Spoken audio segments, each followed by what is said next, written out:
ദൈവ തിരുനാമത്തിന് മഹത്വം ഉണ്ടായിരിക്കട്ടെ.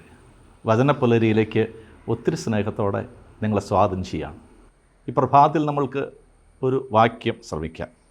ജെറമ്യ 32:27. ഞാൻ സകല മർത്യരുടെയും ദൈവമായ കർത്താവാണ്, എനിക്ക് അസാധ്യമായി എന്തെങ്കിലുമുണ്ടോ? ദൈവം ഒരു ചോദ്യം ചോദിക്കുകയാണ്. ദൈവത്തിന് അസാധ്യമായി എന്തെങ്കിലുമുണ്ടോ? മറുപടി പറയേണ്ടത് നമ്മൾ തന്നെയാണ്. ദൈവം എൻ്റെ ദൈവമായി ഞാൻ സ്വീകരിക്കുന്നുവെങ്കിൽ, എൻ്റെ ദൈവമായി ഞാൻ ഉൾക്കൊള്ളുന്നുവെങ്കിൽ ആ ദൈവത്തിന് അസാധ്യമായി ഒന്നുമില്ല.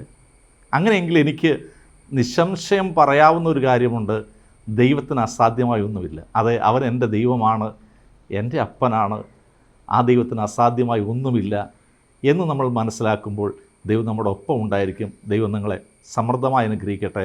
പിതാവിൻ്റെയും പുത്രൻ്റെയും പരിശുദ്ധാത്മാവിൻ്റെയും നാമത്തിൽ തന്നെ.